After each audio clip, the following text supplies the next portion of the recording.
You're listening to the We Are Libertarians podcast network. Find all of our shows at wearelibertarians.com. You're listening to the We Are Libertarians network. Find more great shows like this at wearelibertarians.com. Welcome to We Are Libertarians. This is another edition of The Swamp Explained, where we get together with our good friend Rob Quartel, who is a 45-year fly on the wall in Washington, D.C., and Rob has worked for Republican presidential campaigns like George H.W. Bush and Gerald Ford. He's worked for government agencies like the EPA and has been confirmed by the Senate to the U.S. Federal Maritime Commission. He's also been a candidate for Congress and Senate, and he spent years working in the private technology sector working with startup companies. Now, given his experience and his iconoclastic viewpoints, Rob gives us great insight into the swamp and what makes up our nation's capital. And, it's been 2 weeks since Ruth Bader Ginsburg passed away. It's been 6 days since the taxes kerfuffle. It's been 4 or 5 days since the white supremacy debate stuff. We'll talk about some of that, but I mean, it's like lower on the list now. It's every day, Rob, is a new news cycle by the end of the day. Well, which of those is the October surprise? I don't. And the Hollywood Access tape, and then was the October 7th, and then the WikiLeaks stuff was October 8th. So Bush at the DUI was 4 or 5 days before the election. Like we're not done. There's 30 days till the election. We're nowhere near done. I think that's right. But we've had a lot of surprises in the last 2 weeks, including the president. Of course, now that's not a surprise. This is the least surprising outcome. I mean, they've been fairly reckless. Just to kind of document some of the recklessness that's been taking place. You know, they had the big Rose Garden event, no masks. Where Coney Barrett was announced, and that allegedly is where this all kind of entered the White House inner circles. Then they go to the debate, and the family, even though it was in the rules, the family all declined to wear masks. You have coming back from on Wednesday from a rally in Minnesota, Hope Hicks starts feeling symptomatic, and they quarantine her. She tests positive the next morning. Trump completely ignores that he's been exposed and goes to a fundraiser with 50 people where some of these donations were $250,000. Those 50 people are freaking out. So it's just a continual, like, Donald Trump is 74, overweight, doesn't take good care of himself. Like he takes an aspirin every day. Like, there's a sense of invincibility, and it was never going to happen to us that has caught up with them.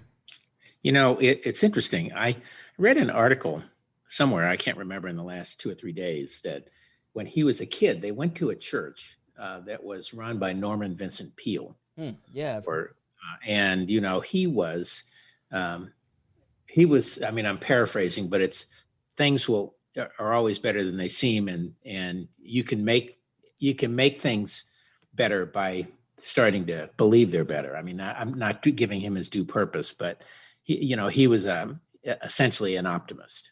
Right. And we tend to, I'd never read that or heard that anywhere. And we tend to assume everything about Trump is Machiavellian or ignorant or something else. But, it may well be, there may be a grain of truth in that, in his upbringing. And, some religions seem a little darker and than others. But Peale was a very optimistic, glasses half full kind of guy. And of course, I remember George H.W. Bush, from the beginning, first time I ever met him, it was, I believe, some people believe the glass is half empty. I believe the glass is half full. And of course, you would hope that would be tempered by some rational activities outside of it. But you get a little hint of that in his conversations.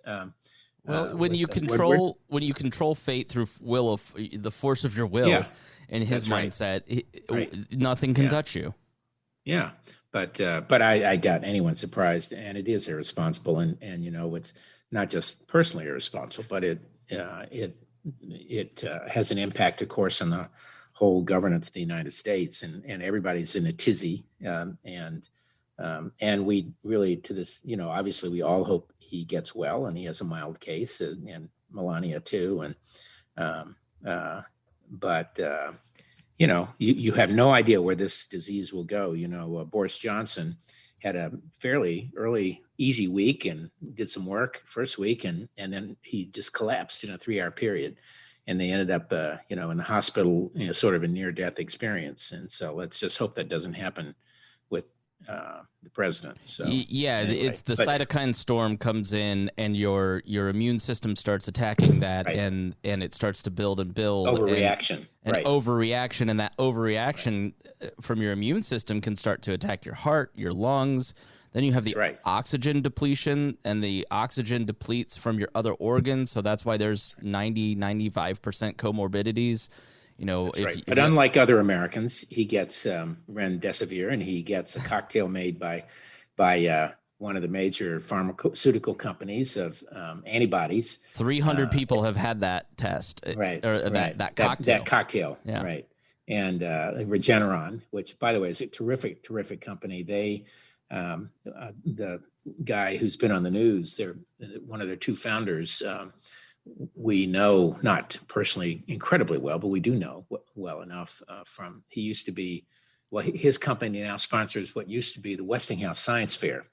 And my wife serves on the board of the company that runs that, or did serve on it. And they're just a great sponsor. And, the Science Fair, they give out like $250,000 to the number one high school student winner. And then they give out 150, and then several 100s, and then a bunch of 50s. I mean, it's an incredibly generous program. But anyway, so Regeneron, which is a very interesting pharma company, and so it's not like he's at the hands of, Yeah, I guess it irritates me. Hydrochloroquine. Yeah, which, boy, is that debate settled, because that's not on his list of treatments. Yeah. When push came to shove, he wasn't prescribed it and is not taking it. Of course, there's a cascade of things, that people are talking about here. Well, let me say this. It's frustrating, going back to what we talked about last episode, that Donald Trump is able to have a test and has access to as many tests, and his entire team has, and it's very hard. And I've not talked about it on the show, but like I was told by an IU telehealth nurse in April that I likely had it based on my symptoms, and I can tell you that I wasn't able at the time to get a test. It was $900, and I would have loved to have the ability to have testing every day, but they failed at it. And, he has access to it, and they haven't been doing that. Why did it take so long for them to really catch up with this stuff?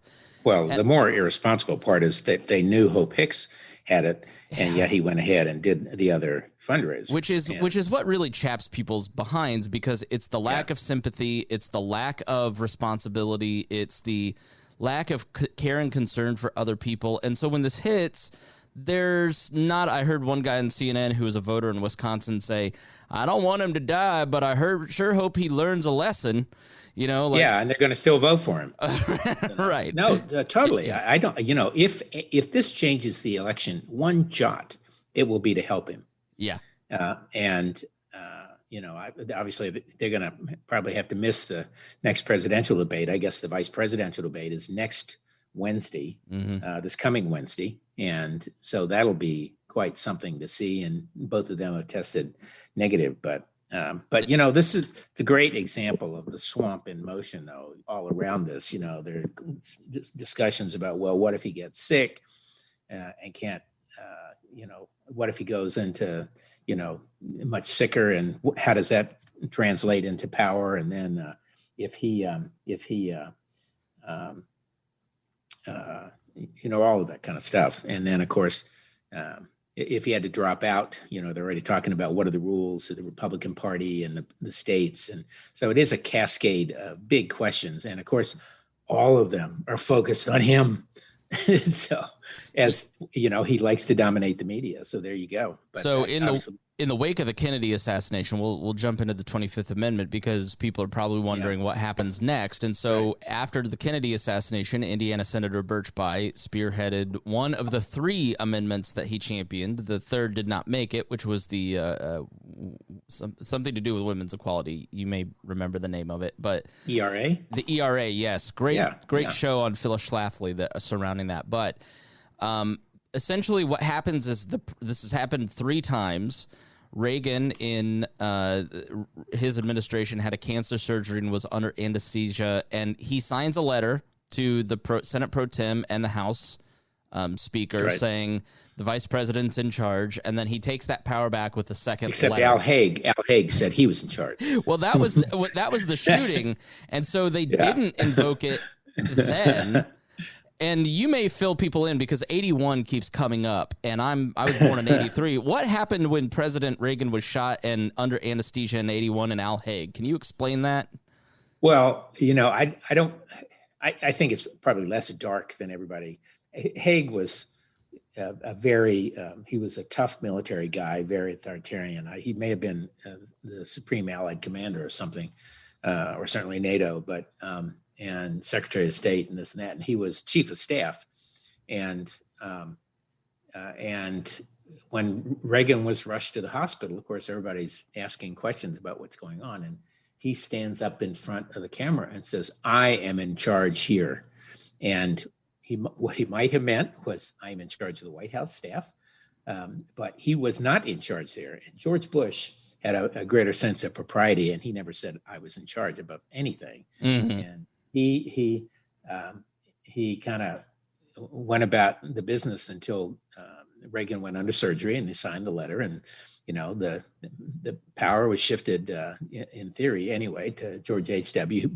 Bush, who would I'm sure the nuclear football was shifted over too at the same time, and as soon as Reagan came out, that was shifted back, and Bush never said I was in charge at all. Wasn't he like somewhere on a vacation? Wasn't he somewhere on a vacation or something? He was not readily available or not in DC, and that's why Haig. He may have been at Kennebunkport. Yeah, and that's who's in charge right now, and I'm in charge. Yeah. So I don't think Haig was quite as nefarious as he's been given credit for, or criticized for, but it was a powerful moment, and it forever tarred his image, and I'm sure Reagan didn't much like it either, when he came out of everything. So, but that was a very good case of the 25th Amendment working, and I know, seems to me it's been used several times since. I think I can't remember whether it was Bush 41 may have had some medical operation. I can't remember now, but it's been used since. Bush had 2 colonoscopies and transferred it. That's right. And that's so right. now W had him. Yeah. Here's the thing. So now Reagan, the Bushes, Clinton, Obama, if they're under anesthesia, they're in this situation, they're probably drawing up the letter. Let's be prepared. Let's go through all these eventualities. I don't think there's anybody that expects Donald Trump to sign that letter or understand what that letter means. And, right. And Pence, is he going to be willing, let's say the president, like Boris Johnson, is, on a ventilator and unable to perform his duties for a week or two? Is Mike Pence going to make a move with the rest of the cabinet? Because if the president doesn't, the cabinet and the vice president can sign the letter to the Congress. Is Mike Pence, all of a sudden Trump comes back and then he feels the fury of usurping his power. Donald Trump is not the type of person who is willing to clearly, after talking about deleveraging your belief in your ballot, he's not the type of guy just to willingly hand over power. So I wonder how that plays out. Have you thought about, Pence? Does he have the guts? What happens? Well, there are a couple different things here.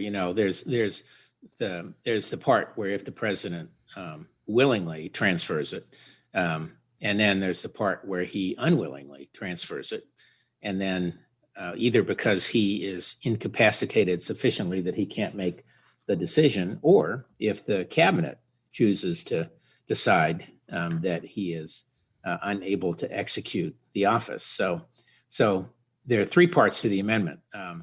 One is sort of the succession.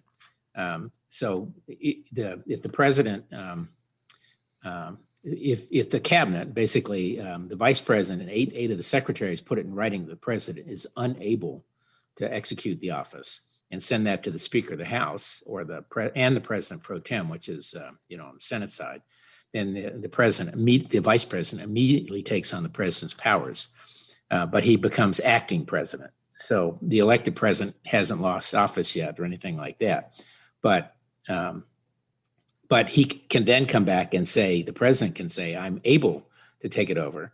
And he sends a letter to the House and to the Senate saying that I'm not unable to perform my duties. And once that is, then they get their power back in 4 days, unless that, the vice president and the 8 cabinet officers say again that he is not able. So there's a time. There's a time. And if limit. that happens, then the Senate has to jump into the deal to settle the dispute. So right, a number of contingencies. It's sort of a complicated amendment, and it would be hard to imagine. But think about, there was this whole conversation early on in the Trump administration about so many of the cabinet secretaries and others were just appalled and shocked, and was there going to be a palace coup? And of course there was not. But had there been, they would have used this as a vehicle for the coup. We talked about the 25th Amendment and his mental fitness at the time. I wonder if, like, a Chad Wolf, who's an acting secretary, would they count? Would that, because no, he would not, because I'm sure I can't imagine that he would be considered. And if it's 8, that means it must be 2/3 plus 1 of the cabinet. So. Yeah, this secession stuff has come up a lot because, in the forthcoming episode that we're going to do talking about the Bart Gellman and the Atlantic article, one of the scenarios is, can the Republicans throw this into chaos to the point that they go past the deadline that's set in a constitutional amendments for the electors, and then all of a sudden you end up with a scenario in January where Nancy Pelosi's the president. Well, you could.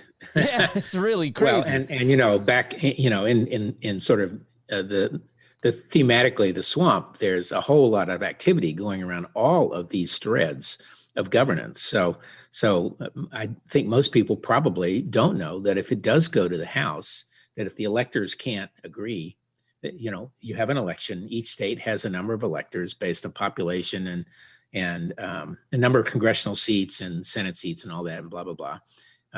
And if they cannot agree, and that is up in December, mid to late December is when they meet. So, for instance, if Pennsylvania is really tight, they cast out, the ballots are all fake, so we need the Trump electors, but the Biden electors have been seated because they properly won according to the certified election. But now you've got 40 people instead of 20 that are electors from Pennsylvania, and then all of a sudden, now what do you do? Well, and then probably, and I don't know for sure, but I wouldn't be surprised if the other electors get to decide who gets seated, not unlike the Congress can do something similar. But we will be having a lot of these fights in courts, and of course that's why the administration wants to have the 9th Justice, Amy Coney Barrett, in place, because they're just assuming that she will vote with them. I don't think that's a natural assumption. There have been other instances where I think the true conservative point of view would not be what they're assuming. But in any case, let's say the electors, for all the various reasons, can't reach an agreement. Then it goes to the House, and everybody sort of assume. Well, by the way, on the electors, people need to be aware that more states are now splitting the electors in any case based on proportionate vote. So there are a couple states that if the president gets 3 of the congressional seats and Biden gets 2, they're going to split the electors proportionately to reflect that. That's not in the Constitution, but the states are all able under the Constitution to pick electors their own way. And that's where this is going to go to state courts first, in the instance you talked about with Pennsylvania. But again, if it goes to the House, everybody may assume that it's proportionate by, per congressman, everyone gets a vote. But that is not the way it works. It is every state gets 1 vote. And so you have to take the whole of the delegation. And if the delegation is, more Democrats and Republicans, they're obviously their 1 vote's going to go for Biden and vice versa. And right now, despite the fact that Republicans are in minority, they control more state delegations.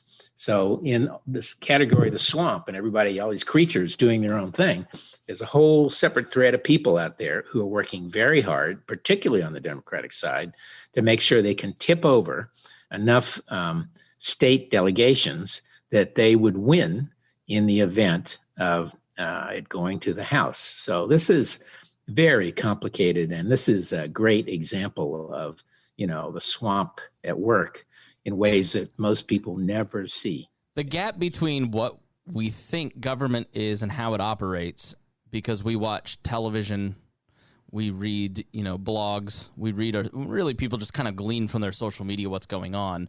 That is so far disconnected from how things work. The legality, the legal struggles that we've just covered in the first 20 minutes here, each one of like the Supreme Court, for instance, I think people glean off of social media that, of course, we've got 6 justices and they've got 3, so these 6 justices are going to go our way. But in the legal system, in law, like we said last time, there's no guarantee that, Coney Barrett will recuse herself, Justice Thomas will be with you, but Kavanaugh, Alito, and Roberts vote against Trump. I think people think that they're guaranteed votes and they're rooting for this Supreme Court nomination like it's a team sport, and it's not in the law. That's right. You look at Texas, for instance, and really the voting stuff illustrates a lot of this. Wisconsin, Pennsylvania, Florida, Texas, you've got all these lawsuits by the Republican Party trying to use the law and existing case law to erode the ability for people to vote, because they think that if more people vote, it helps the Democrats. So you've got Texas Governor Abbott, Republican, limiting the amount of ballot drop-offs to 1 per county. Well, there's there's counties that are huge. Yeah, Travis County with Austin, all of Austin. Yeah. I mean, it's insane. Yeah, well, and I do think that's actually deliberate. I think that's it does remind me of, it's a different topic. Sometime we can talk about it. Black Lives Matter. I personally do not believe we are an inherently racist society, but I do think there are many things which play out racially that are in the law, which we're not aware of, some of which are deliberate and some of which are not. For example, the real estate law in New York, that basically taxed black properties higher than black neighborhoods more heavily than white neighborhoods. That's clearly a bias. But what they're doing in Texas, in my opinion, is absolutely intended to reduce the vote of Latinos and other minorities in Texas. And who has a car to drive to the box and who doesn't have a car to drive to the box? Totally. It's a kind of poll tax in its own way. Yeah. Which has been outlawed, as we well know, in the Constitution. But there's so many things in this cascade. So, there's what happens if Trump drops out, in terms of the government itself. Then there's the whole election. What happens there? Well, the Republican National Committee, it doesn't just pass to Pence. The Republican National Committee would have to meet, and that is proportionate, and vote on who would represent who would be the nominee of the party. And then, of course, they got to try to figure out somehow to get it on the ballot in all these states. And each state has its own ballot procedures and printing.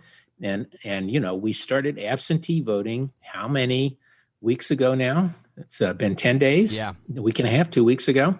So let me read something from the Atlantic. Rules exist for what could come next, but they won't prevent total chaos. This is by a guy who wrote, the author of this article wrote a book on the 25th Amendment and wrote this article on what happens next. So he writes, there's no real possibility of delaying the election that would require legislation from the House, the Senate, and the President agreeing quickly on new dates. So that's out. It's too late to reprint the ballots. Not only have millions of people voted already, but the process of printing and distributing is simply too time-consuming, and I'd also add too expensive. The law recognizes that at a certain point the ballots say what they say, even if they're no longer accurate. It would be crucial for the party replacing a candidate to broadcast its choice to the public with speed and clarity. And so as perhaps more important, the party would need to coordinate its electoral college designees, the people who cast the actual electoral vote. So they'd have to whip all those delegates to vote for Pence, let's say, so it goes to the parties. So the DNC or the RNC calls They select the candidate. They publicly declare this is our candidate. Then you basically have to hope that people vote for that candidate, and then the Electoral College votes for that. So all the people want to abolish the Electoral College. This is another example of that check and balance on shenanigans. And that's right. That people need to be aware of. Let's say Trump tries to steal the election, or something happens and Pence is the ballot, and it's another layer of protection for the public. You get rid of the Electoral College. It's a great example of why direct election is problematic. Yes. Yeah. No, I agree. But so you get the party thing, and then of course there are all the other effects. The cascade, which we sort of talked about in other things here. The two of the senators who are key on the House, the Senate Judiciary Committee, which is going to review the Supreme Court nominee and recommend her to the full Senate, have COVID. Yeah. And they were going to start hearings in the next 2 weeks. Well, they can't do that if they're under the weather.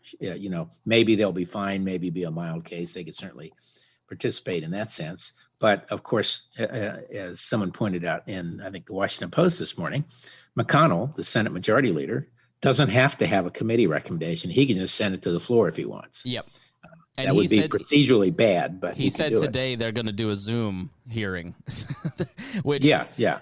And then Chuck Schumer tweeted out, it is irresponsible and dangerous to move forward with a hearing, and there is absolutely no good reason to do so. So you've now got 3 senators, 2 of which are on the Judicial Committee, based on your reckless behavior, that are every senator that falls is another 2 to 3 week delay on this.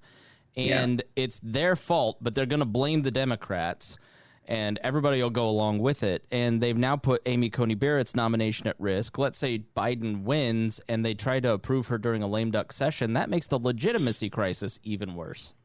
Yeah. But I think if we were to predict, I think let me make one prediction. If something did happen to Trump and he couldn't be on the ballot, or he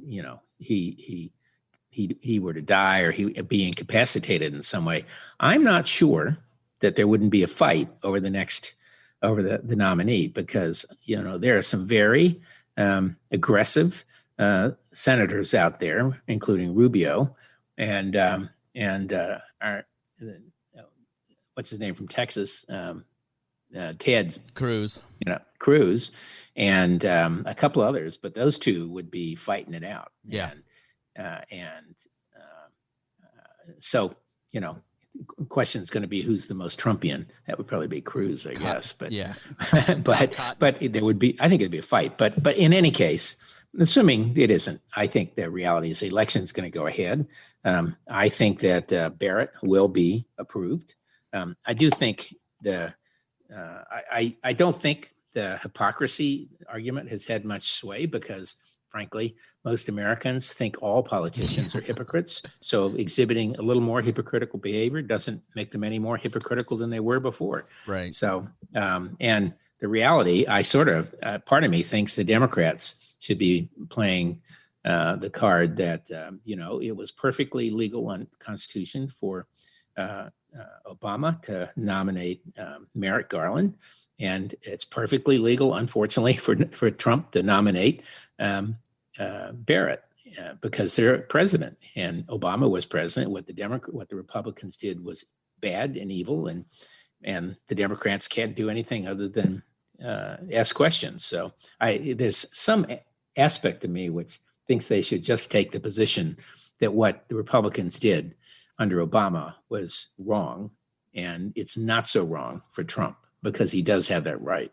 And no one could possibly expect Trump to step back, even if he loses and Barrett is not confirmed by that point. I fully don't expect he would ever step back. He was totally right in the debate when he goes, "You guys would do it too."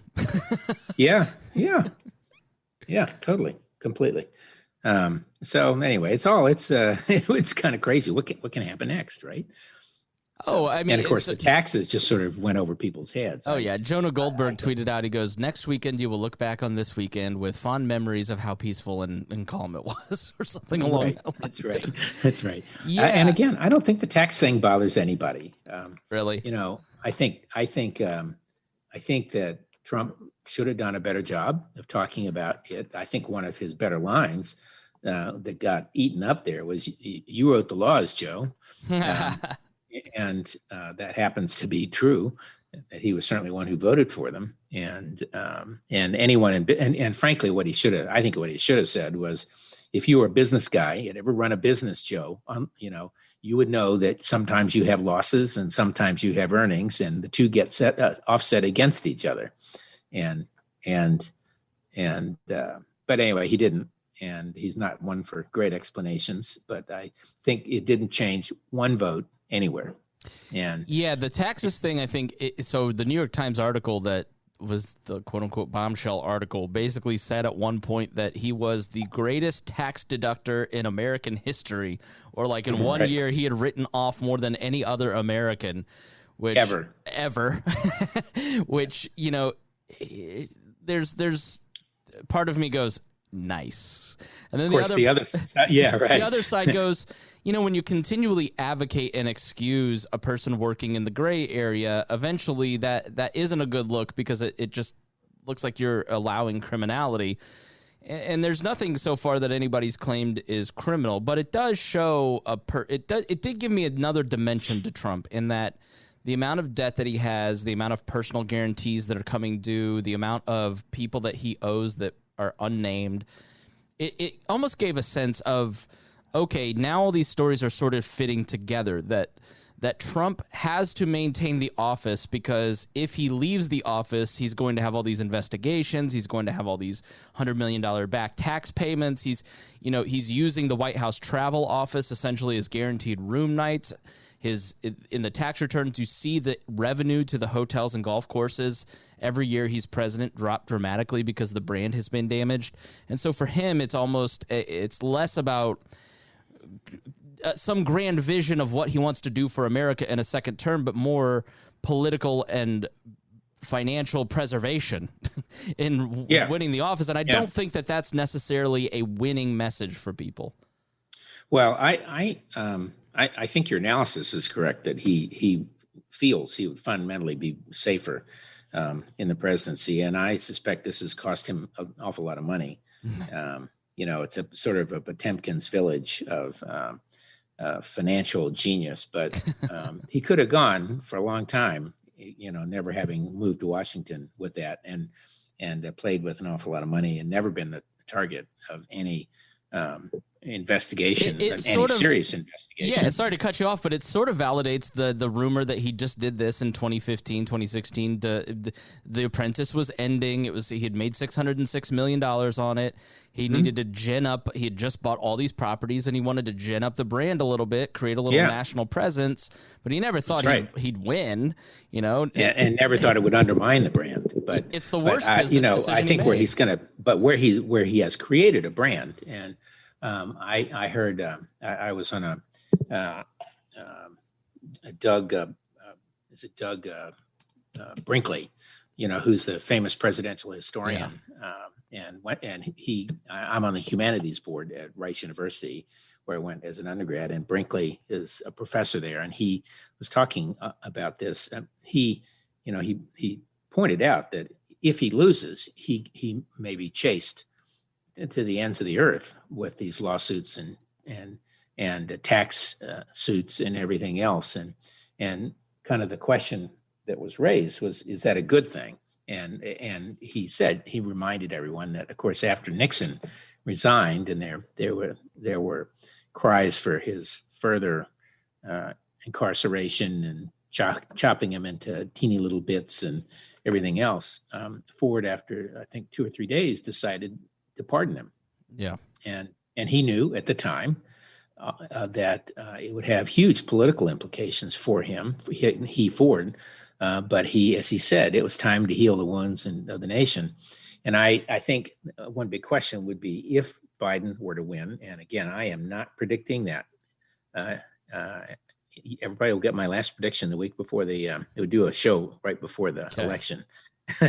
But I think he will be faced with exactly the same issue. And it's, people like the House members who chased him through the impeachment, they're still desperate for their pound of flesh. And And, maybe they should get it, but I do not think that will help heal the country in any way. I don't expect the country to be healed, but I think Biden will be trying to reach out to the 45 or 7% of the voters who voted for Trump, because if he doesn't, it's not going to tamp things down.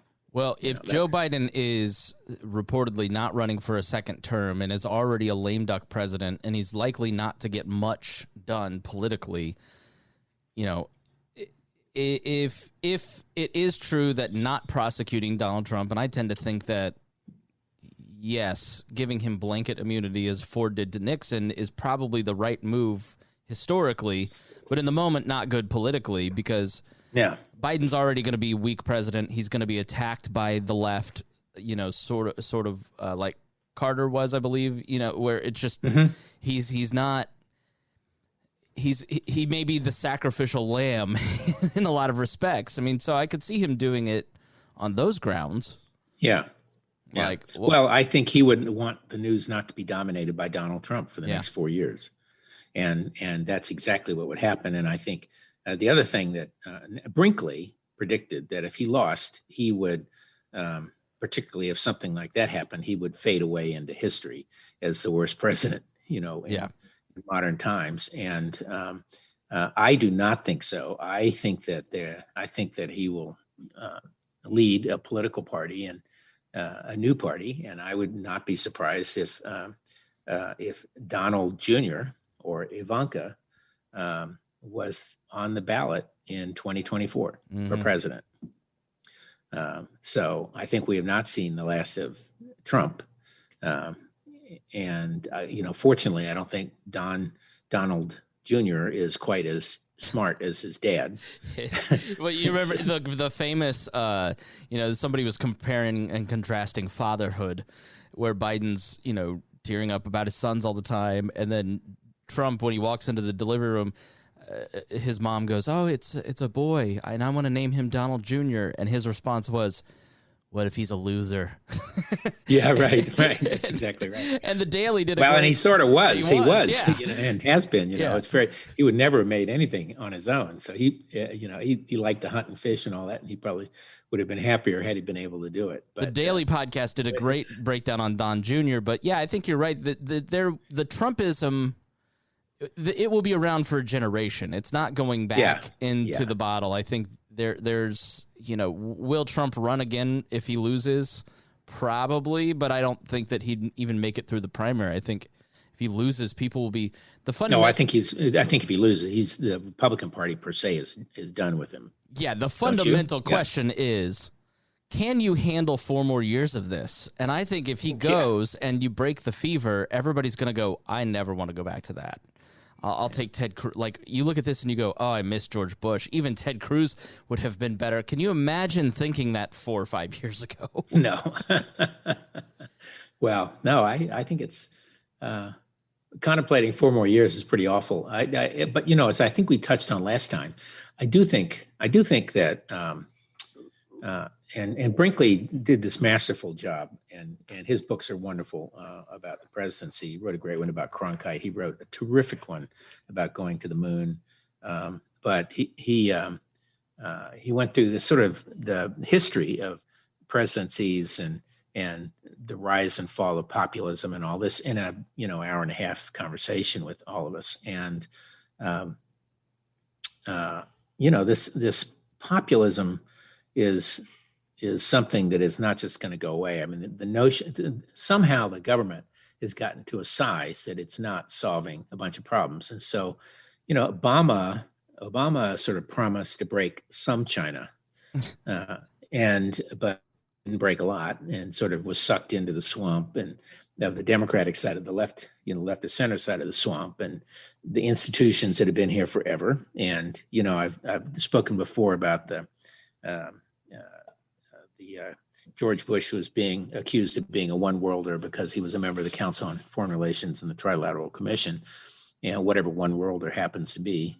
But I do think that there are just many institutions that were and have been ripe for change. And the one that, of course, that caused the biggest stir initially was Trump's answers on NATO NATO has existed virtually unchanged since the end of the last World War. So that's a long time. And it was ripe to be broken. And I think the relationship with China and all of us have known how bad it is underneath, and that they seem to have the tactical advantage, and breaking that is probably fine. That's a good thing. And, you can go down this list of organizations, institutions, and Trump is certainly not the first guy to use executive power, overuse it. Obama was rebuffed by the courts at the end of his term on the coal regs. He basically issued the coal regs by fiat, and the court in the end said that was an abuse of executive power. And the left of center folks tend to forget that.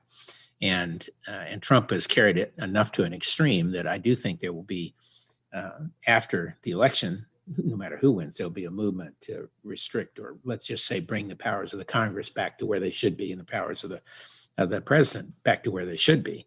And they were supposed to be in more balance. Now, whether that makes sense in a world like ours is an entirely different question. It's not clear to me that you want a president so hamstrung that he can't react to threats, immediately. And I don't think people are seriously talking about that, but they need more reporting functions and all that. So I think what at the end of this, if Biden were to win, he would have a great opportunity to reset the clock on a whole bunch of institutions and things that we take for granted. Our international relations have been ripe for resetting. And they've not really ever had a kind of an overhaul since the fall of the Berlin Wall under Bush 1. And so he's going to be handed all this. We see it as damage, but he's going to be handed basically an open field with a bunch of China on it to run, if he became president. And now he's never been right, in my opinion, on almost any foreign policy. That's my point. That's what I was going to say, is that when you examine his foreign policy, just instincts, it's everything. Yeah. Everything is the opposite of what has worked over 40 years. And this is the crazy thing about sort of the right's embrace of Trump and not understanding the long-term damage to their own interests. You see this with something like the census. All the libertarians and conservatives don't want to do the census because of, QAnon conspiracies or whatever. Well, all you're going to do is reapportion more Democratic House seats in blue states. You have Donald Trump doing, we don't like China, so you withdraw from TPP, which was a fundamental safeguard against China. It was trying to draw business away from China towards Vietnam and Taiwan. With Trump not filling the government, you're now going to have Biden fill out all of these generational bureaucratic seats with a bunch of people from the Center for American Progress. The long-term institutional damage that Donald Trump has done for the right, because people are so fed up with them, hurts the right. And it's seen as some sort of bizarre win that he's like, he has been great in terms of foreign policy, for instance. He put the nail in the coffin, I think, in the idea that we should be intervening in other nations. And I think that it was already drawing down under Obama, but Donald Trump forced the right to take a look at their own beliefs about it, to the point where like a Jonah Goldberg is going, I was wrong about Iraq. I was wrong about all this, So Donald Trump has been really positive in some ways, but to the long-term interest of people on the right, he's done a lot of damage. And it's really sort of interesting to watch people do things that are counter to their own interests. Well, I do think that a lot of what he's done is very reflective of what the public actually feels. Yeah, right. And that is counter to what the so-called experts would recommend. So TPP, I certainly thought it was a great idea, and I agree with your analysis. And I had friends working on it inside the Obama administration, and it was bipartisan. But I suspect it would not have dealt with the core issues in China, which is that it simply flouts the rules. Yeah. And we allow it to do that inside an international organization where we all have to follow the rules. And because we are who we are, we do. So the fact that Trump has broken that is probably a good thing. You mentioned the wars. Well, Americans historically hate wars, yet we have become more and more you've heard the phrase, the world's policeman. And we really, first of all, it's a massive resource drain. And second of all, it's a political, it really reduces our flexibility politically. It's not to say we should become isolationists, but we need to choose our battles more carefully. And I think he's upended that. And again, I'm on the Council on Foreign Relations, as I've said. And so everybody's wringing their hands because they're pulling out of Iraq and this and that. And we don't have soldiers. We're not going to have them in Europe. And you think about it. Do the soldiers really create any resistance for the Russians crossing into France or Poland or anything else anymore? A small group, a group of 1,000 Americans would be enough to create a political resistance. He's totally right on that. And why are we paying so much more in the United Nations and NATO? He's right on all that stuff. Well, I frankly would love to see the United Nations become an actual forum. I think the promise of that it's always promises, never action. So it would be great if countries actually believed that they could talk out their problems. But, frankly, most of them don't want to do it in public in any case.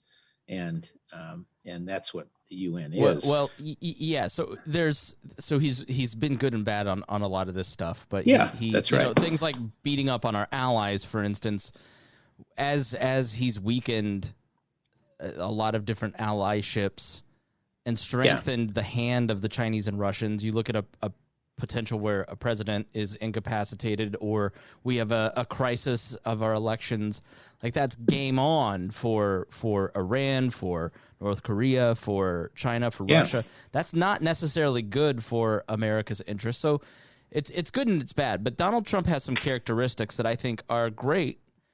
And it's his lack of, he just doesn't care, right? He just doesn't, frankly... but I do think it's an expression of popular will, though. Yes, he does. He identifies issues that people care about. That's where the conflict comes when you read the New York Times or the Wall Street, less so the Wall Street Journal, but the New York Times, the Washington Post, or any of the major newspapers.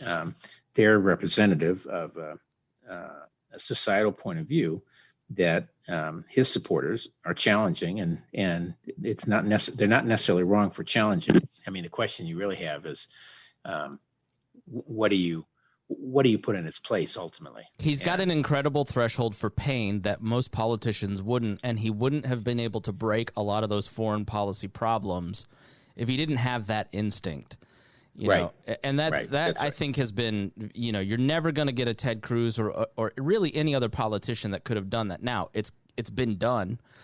Do we need it to continue before he changes his mind? And yes, we don't need a bull anymore. We need somebody who's the repair person. Right. Yeah. So. We should talk about the debate. I mean, I won't use the phrase "who won," but I think Trump lost it and Biden didn't win it. What were your impressions? Well, what was it? One of the commentators, the woman said it was a shit show right on the air. Take a bath. I didn't see all of it, frankly. I saw the last 25 minutes, and I thought to myself, "Thank God it's ending." And I'm not sorry I missed the first part. And of course, the reporting is. I think largely people believe Trump lost it, but there are a few people who think he did exactly what he needed to do against Biden, which was to show that he's the man in charge. He's the alpha male in this group, and that's what appeals to a lot of his supporters. So yeah, he got which is totally undermined by now having COVID, but he wanted to rattle Biden, get his Irish up, and he got it. And you noticed if you watch the debate, after he gets Biden to say "shut the hell up, man," he kind of stops with a lot of the interruptions. But Trump early on in the debate looked in command of the facts, and I even remember thinking, "Wow, this is the most articulate and fact-filled version of Donald Trump I've ever seen," and I was impressed. And then he started the bad behavior, and it totally turned me off. And there were times where that constant talking, Biden didn't look in command of the facts. He did look confused at certain points. He didn't do well. He did look tired. And if Donald Trump had shut up and gotten out of his own way, that would have come through, but he had to bully and piss Chris Wallace off. And I mean, they broke poor Chris. He started like at one point started screaming. So I look at it and I go, again, just like with COVID and Coney Barrett and what we said earlier, he just can't help himself and get out of his own way. I read a fair amount of the quotes from the early part of the debate, which I missed. That I missed watching visually. And I actually had a similar reaction to what you just said, which is that I was surprised at how articulate some of these things were. Yeah. Now, he also had one passage there, and I can't quote it exactly, but we've talked about this before, which is that he said, my election has never been accepted by the left. First Hillary, then everybody else, and all of these things. He said, the day after the election, they already were trying to impeach me before I was sworn in. Yeah. And all this stuff has, I think it is true that and this is the swamp, the intelligentsia, the establishment, whatever you want to call it, and immediately shocked, surprised, and reacting. And the Republicans did some of that to Obama, but it wasn't quite as overt most of the time. It was just, we want to unelect him, come the next election, and Republicans lost on that. But so I think Trump feels and felt that he has been under attack since before he even moved into the White House, and that will certainly color your reactions to everything. But I like you, I thought a number of the answers early on were pretty articulate. I don't think the parts I saw made Biden look so, weak. Although, what I was seeing live later were all the excerpts that the left of center media, right, as opposed to the right of center media wanted me to see. Right. And I can't stand watching Fox. I probably should be going back to it right now just to see how they report the same thing. But yeah, the reality is Biden had some good moments. He had, I thought when there were reports out that Trump wanted to attack Bo's military service, and right. Biden went on the offensive and talked about that to lure him into talking about it, and Trump took the bait and talked about Hunter instead. But it just made him look really insensitive. And then there were, for all the talk about Wallace set Donald Trump up, like there were plenty of times where on the white supremacy question, Wallace moved on and didn't let the president hang himself. And if Wallace really wanted to screw him, he could have just shut up. Wallace really, who was in an unfortunate position and is taking way more criticism than he deserves. Yeah, I agree. And just sounded downright defeated the next day. Well, so the next one, it's going to be interesting. There's all this hand wringing about, well, can they be in two separate rooms? Well, what people don't remember, not many of us alive, but the Nixon Kennedy debates, one of those was from two separate studios. Right. Yeah, you're right. So it would certainly not be the first time, and it would be interesting. It would be interesting TV, and it would certainly be easier to control. Yeah, I guess you'd have to have a split screen and be easier to shut somebody up. But I think turning off mics is going to be a very dangerous kind of thing. That's a terrible idea. People to do. Terrible idea. I mean, we'd love it, but I think it's a bad idea. This C-SPAN guy who's doing it, I don't know how he got this, but he's pictures with Biden sharing anti-Trump, David Brooks articles. So the reality is you don't want that mic being muted, because then it just opens you up to bias or whatever organization is putting on the debates. And so it's terribly fraught with danger. And then, I think people should see, if this is ugly, this is because this is what you've chosen as an American voting population. Yeah. Look at your ugliness. See what you've produced. But if I were on either one of these teams, I'm saying no more debates. I'm using the COVID thing to get out of the debate if I'm Trump, because there'll just be another white supremacy moment, which was horrifying and ugly. And then there'll be, Biden or Trump will figure it out and shut up and let Biden look weak and frail. And if I'm on either one of these teams, I'm just saying, let's move on People, it didn't. 95% of people who watched this debate said it didn't make up their mind. Like these aren't effective. They don't work. Yeah, I agree. I'm just, yes, I agree with you completely. I was thinking about, by the way, one of the, I don't know if you've been, if you read political books, but there's a new book out on Jim Baker. He's sort of like the ultimate manipulator of the swamp. And I can't remember, it's by Peter Baker and Susan Glasser, and neither one of them is related. He's not related to Jim Baker, but he's a journalist, and she is too, two different organizations. And I guess she's at the New Yorker and he's at the New York Times, but it's about how a guy can come into what's essentially the swamp in a sort of a lesser position and learn to manage it and control it. And his personality is like that, and he's that kind of person, but he also believed that the purpose of politics was to actually do something. So he was willing to compromise and move things along bit by bit by bit. And there's some people who I think, I can't remember if it was Susan Rice or somebody was highly critical of him, saying, well, he should have done something about this and this, rather than looking at all the things that he did accomplish in that period of time. But that would be worth people reading. It's called, what is the name of it? It is The Man Who Ran Washington. Yeah, he was James Baker. What titles did he hold? He was basically he was Reagan needed him. Yeah, chief of staff to Reagan, and Reagan was like, I need somebody to help. Reagan was an outsider and didn't know Washington, and Baker was the guy who helped get the insiders. Excuse me. What else? He had to. He had to create a deal with Reagan's guys, none of whom had any experience running anything. So Baker had run. He'd been a minor official at Department of Commerce before Reagan, and then he was George H.W. Bush's campaign manager, and then later became. It was a Joint Chiefs of Staff. And then it became, I can't remember, I guess he was Secretary of Treasury, Secretary of State, he was Secretary of State under George H.W. Bush when he became president, and just kind of a good all-around guy. I mean, watching him run meetings, there might be 25 people in the room, and he'd say, okay, I only want 10. And he'd kick everybody else out.